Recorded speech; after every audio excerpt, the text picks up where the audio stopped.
네, 오늘 본문은 마태복음 9장 1절에서 13절 말씀이고요. 제목을 보니까 제목이 어떻게 되어 있습니까? 죄를 용서받음으로. 죄를 용서받음으로. 오늘 본문 참 익숙한 본문입니다. 잘 아는 본문인데요. 여러분 들어가기를 보시면요. 제가 읽어드릴게요. 예수님은 중풍병자를 고치시면서 내 제사함을 받았다라고 선언하십니다. 세리 마태의 집에 들어가서는 죄인들과 함께 식사하시면서 이를 비판하는 자들을 향해서 나는 의인을 부르러 온 것이 아니라 죄인을 부르러 왔다라고 말씀하십니다. 예수님께 죄를 용서받는 은혜를 체험하지 못한다면 결국 천국에 이를 수 없습니다라고 되어 있습니다. 오늘 본문에서 이제 우리가 나눠야 될 것은 이 죄사함, 우리의 모든 문제의 근본적인 문제라고 할 수 있는 이 죄의 문제에 대해서 예수님이 이 죄의 문제를 해결하시는 부분들을 살펴볼 것입니다. 예수님이 하셨던 그 세 가지의 가장 중요한 사역이 있는데 가르치시고요, 그리고 복음을 전파하시고 이 치유를 하시는 사역들 나옵니다. 기적, 이적들 베푸시는 사역들이 나오는데요.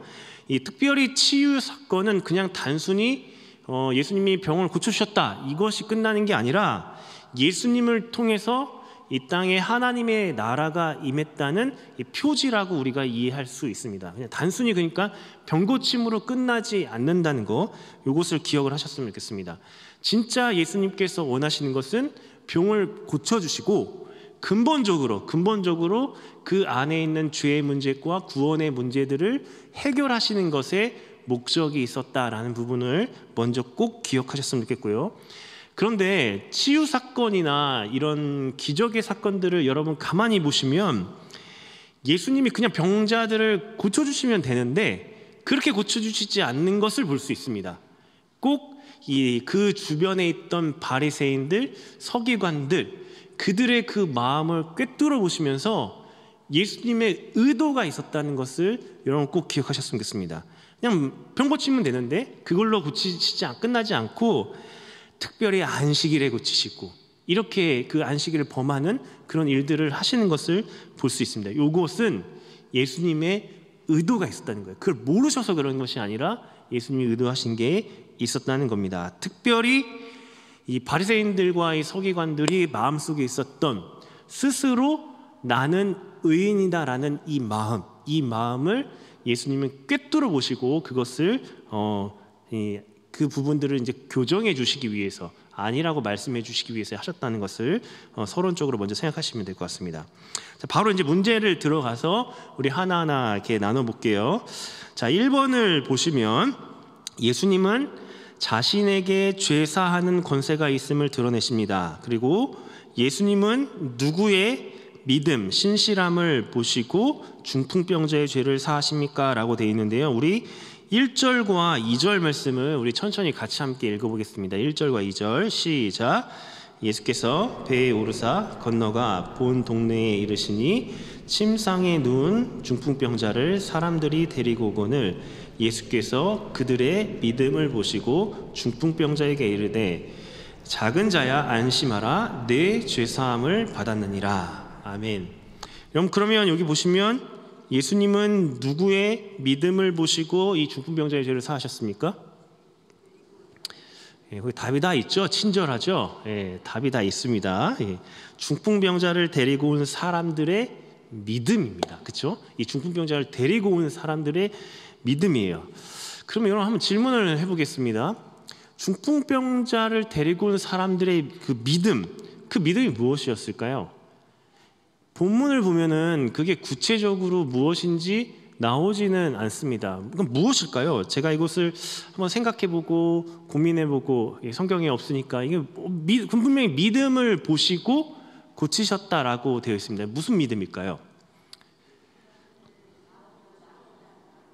네, 뭐라고 말씀을 하시는데요. 네, 잘 안 들려요. 근데 어쨌든 저한테 접수된 거는 우리 믿음의 네 가지 요소, 우리 담임 목사님 통해서 이렇게 말씀하시는데 신뢰, 의존, 고백, 동행 중에서 저는 이 부분들, 예수님이 보시는 부분들은 그 사람들이 예수님 앞에 가면은 이 사람 고칠 수 있다라는 그 마음이 있었던 것은 맞는 것 같아요. 그렇죠? 그래서 이 병행 본문입니다. 이 마태복음만 나오는 게 아니라 마가복음, 누가복음에도 나오는데 이렇게 사람들이 많으니까 못 들어가니까 어떻게 해요? 뭘 뜯어요? 지붕을 뜯어가지고 이렇게 가잖아요.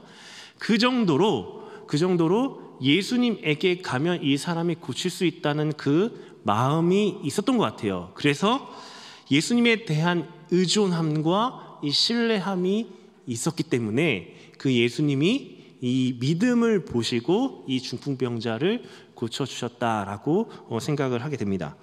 그래서 여기 교환들을 쭉 보시면, 그런데 이 본문의 포인트는 그 교환에 보시면 이 신실한 믿음의 행동이 포커스가 아니라 거기 나오죠. 예수님의 두 번째 줄입니다. 죄사함에 대한 주권과 그 주권을 행사하시는 은혜에 있다는 겁니다. 이 포인트는 그거예요. 예수님이 죄를 사하시고 그리고 그 주권을 행사하시는 은혜가 있어요.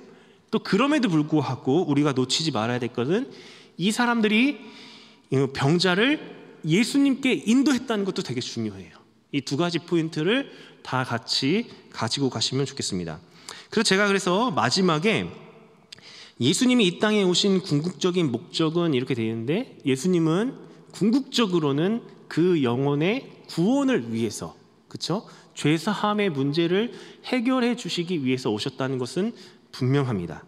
그래서 여러분, 이 1번 문제를 가지고 우리가 적용을 해본다면, 그러니까 우리에게 있어서 우리 그 삶의 여러 가지 문제들, 이따 적용 문제도 나오는데 이 삶의 문제를 해결하는 것도 굉장히 중요해요. 그렇지만 근본적인 이 죄사함의 문제, 복음을 통해서 우리의 구원의 문제가 해결되지 않으면 우리의 근원적인 문제가 해결되지 않는다는 거예요.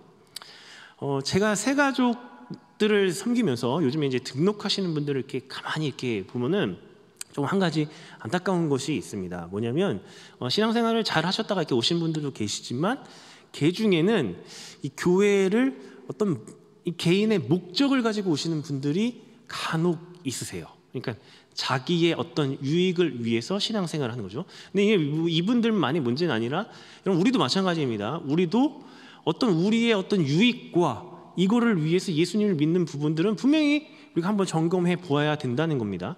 예수님의 목적은 우리의 이 땅의 삶의 모든 문제를 해결해 주시는 거, 이것도 다 있지만 근본적인 거는 우리가 죄사함 받고 구원함 얻어서 하나님이 예비하신 영원한 그 천국에 가서 영원한 생명을 누리는 곳에 있다는 거예요. 이게 복음의 가장 중요한 내용입니다.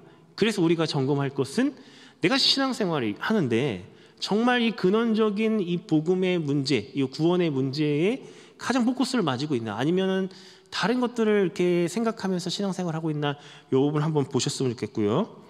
또 한 가지는 아까도 제가 얘기한 것처럼 이 중풍병자들을 데리고 왔다는 겁니다.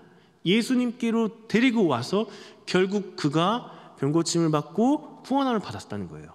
여기 우리의 아주 중요한 사명이 있는 거죠. 특별히 순장님들에게 저는 있다고 생각합니다. 그렇죠? 순장님들은 우리 순원들, 맡겨주신 그 순원들이 예수님께 갈 수 있도록 할 수 있는 그 역할을 감당하는 아주 중요한 우리 사명을 가지고 있는 거죠. 그런 면에서 예수님께 인도했다는 거, 이 부분을 우리 순장님들도 잘 적용하셔서 그것들을 가져가시면 좋을 것 같습니다. 그리고 바로 넘어가겠습니다. 2번입니다. 2번 보시면, 예수님이 죄사함을 선언하시자 서기관들은 속으로 무슨 말을 합니까? 라고 되어 있는데, 이런 우리 3절도 우리 같이 읽겠습니다. 3절 시작. 어떤 서기관들이 속으로 이르되 이 사람이 신성을 모독하도다. 자, 그 앞에서 예수님이 뭐라고 이야기하셨습니까? 죄 사함을 선포했죠. 내 죄 사함을 받았느니라 라고 되어 있습니다. 근데 이것에 대해서 있던 서기관들이 속으로 신성 모독하구나 이렇게 되어 있죠. 교환을 보시면 이 죄 사함 선포는 하나님만 하실 수 있다라고 생각을 했던 것이고, 그리고 하나님만 하시는 것을 예수님이 했으니까 하나님 자신이 하나님이라는 것을 나타내는 거죠. 실제 맞지만 이 서기관들은 그런 예수님을 향한 믿음이 없었기 때문에 그것을 받아들이지 못하고 신성모독하고 있다라고 비판을 하고 있었다는 겁니다. 그러면 우리가 생각해 봐야 되는 건요, 예수님이 분명히 거기 서기관들이 있고 다 있고 이 사실을 모르지 않았다는 거죠. 예수님의 의도가 있었다는 겁니다. 무엇이었을까요? 첫 번째는 자신이 하나님이라는 것, 하나님과 같이 죄사함의 권세가 있다는 것을 드러내시기 위해서, 나타내시기 위해서 이렇게 하셨고요. 또 한 가지는 이 종교 지도자들, 이 지도자들 교만함을, 잘못된 생각들을 깨트리기 위해서입니다. 뭐냐면 자기가 죄인이라고 생각하지 않는 거죠. 스스로 의롭다. 왜요? 율법을 가지고 있고 율법을 자기는 지키고 있으니까 자기는 의를 가지고 있다라고 생각했던 거죠. 그러면서 정죄하고, 이게 이 당시의 종교 지도자들의 가장 큰 문제입니다. 이따가도 이 세리 마태를 부르시는 그 장면에서도 이것도 연결이 되고 있는 것 같습니다. 근데 어쨌든 간에 예수님에 대한 믿음도 없었고요. 그들은 정죄하고 이런 일들을 하고 있었다는 겁니다. 그래서 그것들을 교정하고 고쳐주시기, 그것이 아니라는 것을 하시기 위해서 예수님께서 이 죄사함의 선포를 먼저 하셨다는 겁니다. 그렇죠? 이 죄사함의 권세가 있다는 것을 드러내시는 것, 이게 가장 중요하긴 합니다. 이 부분을 여러분 생각을 하시면 좋겠고요. 3번으로 바로 넘어가면요, 예수님은 자신에게 죄를 사하는 권세가 있다는 것을 어떻게 증명하셨냐라고 돼 있는데, 여러분 4절부터 8절을 한번 제가 천천히 읽을 테니까 한번 보시면 좋겠습니다. 예수께서 그 생각을 아시고 이르시되 너희가 어찌하여 마음에 악한 생각을 하느냐, 내 죄사함을 받았느니라 하는 말과 일어나 걸어가라 하는 말 중에 어느 것이 쉽겠느냐? 여러분 질문 드립니다. 어느 것이 쉽습니까? 네? 네. 일어나서 걸어가는 게 쉬워요? 네, 일어나서 걸어가시죠. 예, 중풍병자 일어나서 걸어가는 게 쉬울까요? 사실은 어느 것이 쉽냐, 이 부분들은 이렇게 다 어려운 부분이에요. 죄사함 받는 것도 쉬운 부분이 아니죠. 그런데 이건 의도된 그 대답이 있는 수사학적인 질문입니다. 그래서 뭐냐면 이 당시의 사람들의 눈높이를 맞춰서 예수님이 설명하시는 건데, 여기 교환에 나와 있는 것처럼 여러분, 이 사실 세 번째 줄 나오죠. 일반 사회에서는 말이 행동보다 더 쉽게 여겨진다는 겁니다. 죄사함 받았다 이렇게 얘기하는 거는 눈으로 나타나는 것이 아니니까 쉬워 보이는 거죠. 근데 일어나 걸어가는 건, 중풍병자가 일어나서 걸어가는 거는 고침을 받는 거잖아요. 그래서 그들이 생각하기에는 그것이 더 어렵게 느껴지는 겁니다. 그래서 먼저 죄사함을 선포한 다음에 어느 것이 쉽겠느냐 이야기하시고, 예수님이 뭐라고 얘기하시냐면 일어나 내 침상을 가지고 집에 가라. 자, 이 사람들이 이해하기에 어려운 걸 얘기했어요. 그러면 자동적으로 죄사함을 선포한 거는 쉬운 거니까 이루어진 거죠. 죄사함의 권세가 있다는 것을 증명했다는 겁니다. 이해가 되시나요? 네, 이 사람들의 눈높이에 맞춰서 예수님이 이야기하시는 건데요. 포인트는 무엇이냐면 예수님은 병도 고쳐주셨고 그리고 죄사함도 해주셨다는 겁니다. 두 가지 다 해주셨다는 것을 기억을 하셨으면 좋겠습니다. 가장 중요한 것은 마지막 줄에 나온 것처럼 예수님의 치유 사역은 육체를 회복하는 사역의 차원을 넘어서서 뭐요? 죄를 사하는 구원의 사역이라는 거예요. 예수님의 포커스는 여기에 있다는 것을 기억하셨으면 좋겠습니다. 그러니까 우리도 마찬가지입니다. 우리가 순장으로 섬기고 어떤 사역들을 하고 하는 모든 것들 다 중요해요. 근데 그 가운데 이 영혼을 구원하고 구원을 받는 이 구원의 사역이 없으면 그게 전부가 아니라는 거예요. 그게 가장 중요한 사역이었다는 것을 여러분 이해하셨으면 좋겠습니다. 그러니까 두 가지 다 하셨다는 거, 이게 우리에게 여러분 오늘 꼭 기억하셨으면 좋겠습니다. 그러니까 죄사함도 해주시고요, 병도 고쳐주셨어요. 그러니까 그 사람의 아픔까지도 예수님은 그냥 모른 척하지 않으셨다는 거, 이렇게 이해하셨으면 좋겠습니다. 되셨죠? 자, 그럼 나눔 질문을 보시면 1번과 2번이 있는데요. 나눔 1번을 보시면 중풍병자를 데려온 사람들은 그가 예수님을 만나 죄사함과 치유의 은혜를 경험할 수 있도록 통로가 되어 주었습니다. 내게 은혜의 통로가 되어준 사람이 있다면 이야기해 봅시다. 내가 은혜의 통로가 되어주어야 할 사람은 누구인지도 생각해보고 나눠봅시다. 이건 참 좋은 적용인 것 같아요. 어쨌든 중풍병자를 데리고 왔다 그랬잖아요, 그렇죠? 은혜의 통로가 되게 하셨죠. 그러니까 우리도 은혜의 통로가 되는 역할을 감당해야 된다는 겁니다. 두 가지 다예요. 치유의 문제와 그리고 근본적인 문제까지도 다. 제가 이 질문을 보면서 저는 은혜의 통로가 되어준 사람이 있는가 곰곰이 생각을 해 보았습니다. 있죠. 은혜의 통로가 되어준 사람이 있으니까 이 자리에 있겠죠. 제가 청년 때 저를 지도했던 목사님이 저는 이렇게 마음에 남는 분이 한 분이 계십니다. 저한테 이제 모델이었고 제가 사역을 시작하면서도 그분이 그렇게 하셨던 모습대로 저도 하고 싶다는 마음을 참 많이 가졌던 그 목사님이 계셨어요. 그 목사님이 여러분 제가 청년 때 신앙생활 잘했을까요? 못했을까요? 네, 잘했습니다. 잘했긴 했어요. 교회 안 빠졌습니다. 저는. 근데 교회는 안 빠졌지만 그렇다고 뭐 이렇게 적극적으로 막 열심히 하나님을 믿고 인격적으로 하지는 않았던 것 같아요. 이 모태 신앙의 그 모습이 있었습니다.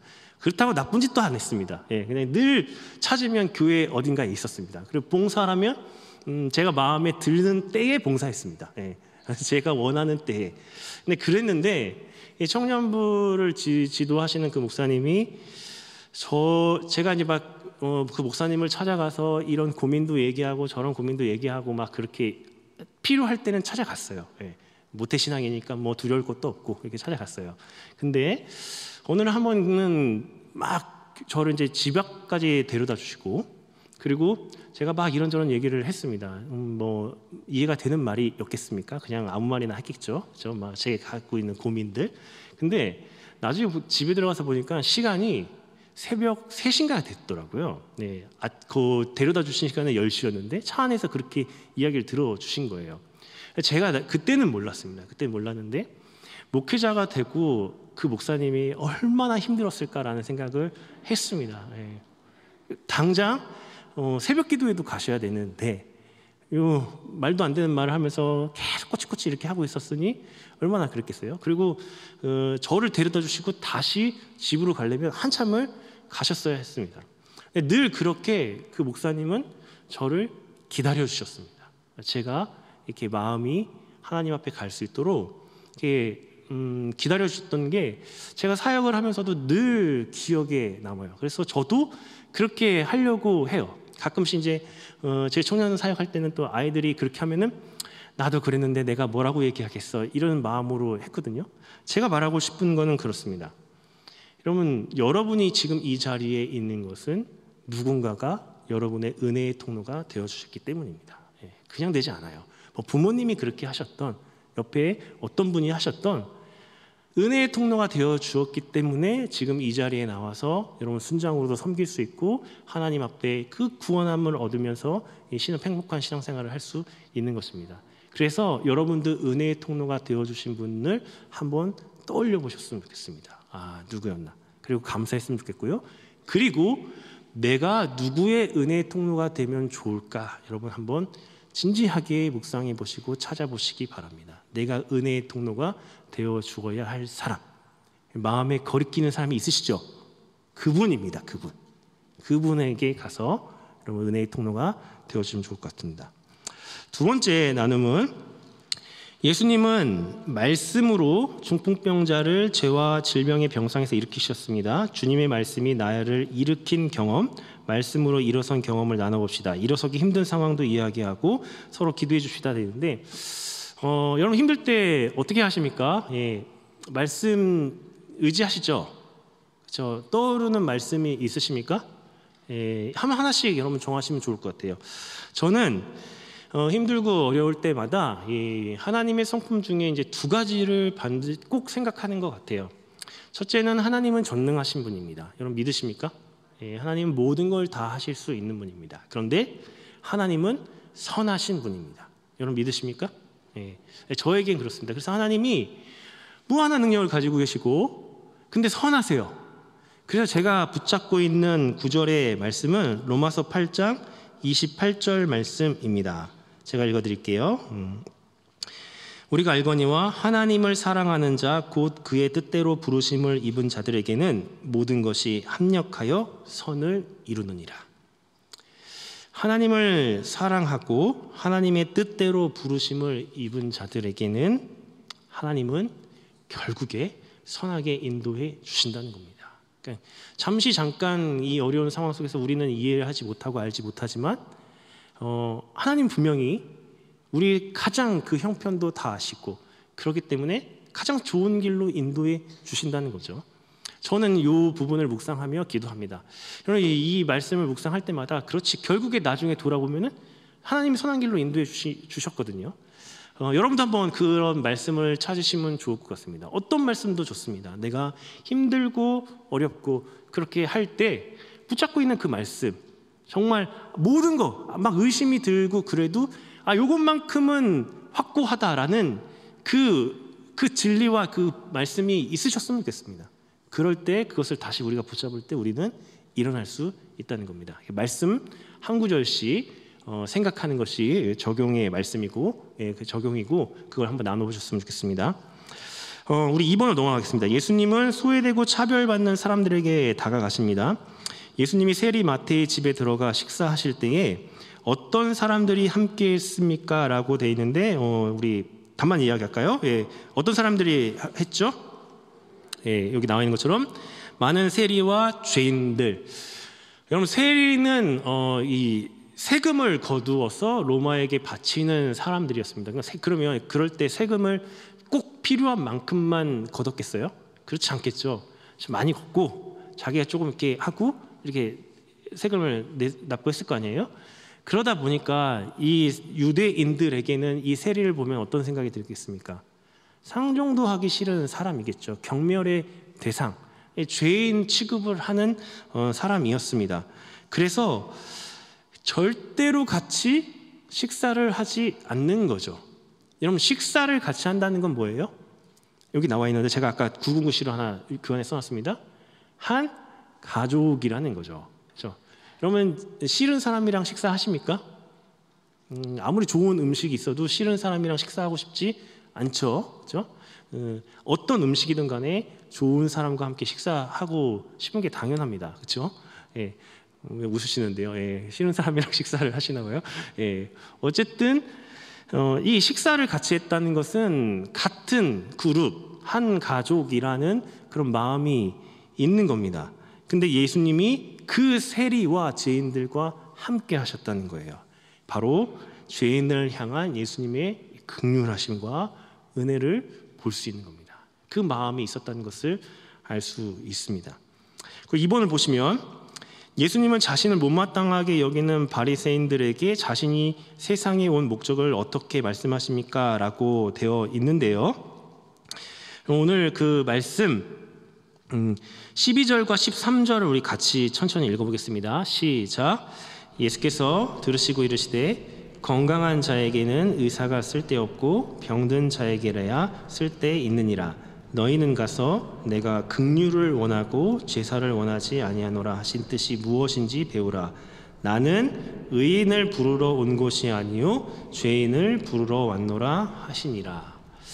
예수님이 이 땅에 오신 목적 분명히 나와 있습니다. 죄인들과 함께 하시면서 그 죄인들을 구원하기 위해서 오셨다는 겁니다.